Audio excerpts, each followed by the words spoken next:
بسم الله الرحمن الرحيم ألف لام را تلك آيات الكتاب وقرآن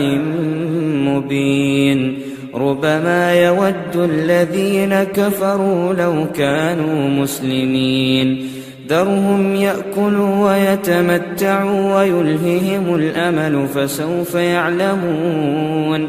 وما أهلكنا من قرية إلا ولها كتاب معلوم ما تسبق من أمة أجلها وما يستأخرون وقالوا يا أيها الذي نزل عليه الذكر إنك لمجنون لو ما تأتينا بالملائكة إن كنت من الصادقين ما ننزل الملائكة إلا بالحق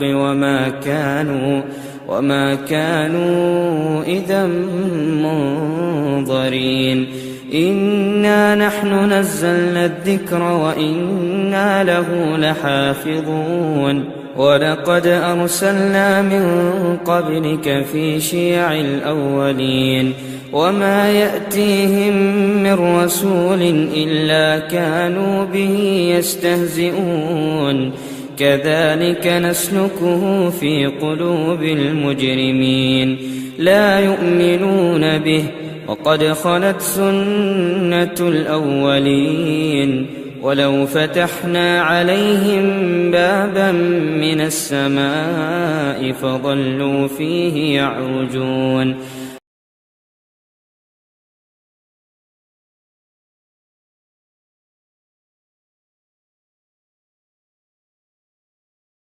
بسم اللہ الرحمن الرحیم۔ السلام علیکم ورحمۃ اللہ وبرکاتہ۔ دیکھیے حضرات، وقت کی بہت کمی ہے۔ میں مبارکباد دینا چاہتا ہوں جناب مولانا اصغر علی مہندی صاحب کو، جنہوں نے ہمیں یہاں بلا کر کے عزت بخشی، اور ایسے موقع پر جو آج پورے ہندوستان میں نہیں بلکہ پورے عالم میں بے انتہا فسادات اور نشانے پر مسلمان ہیں،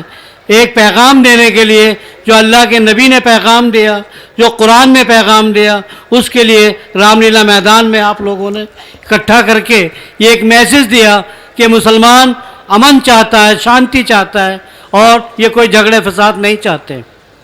اور جہاں تک ہندوستان کا تعلق ہے تو تمام علماء حضرات موجود ہیں کہ جس وقت ہندوستان آزاد ہو رہا تھا تو یہی علماء تھے جن کو لاہور سے لے کے اور علی گڑھ تک کوئی درخت باقی نہیں تھا جس پر ان کی لاشوں کو نہیں ٹانگ دیا گیا تھا۔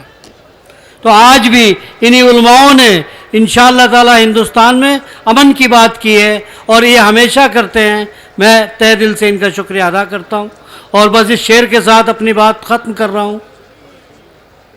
پہلے یہ طے کرو کہ وفادار کون ہے،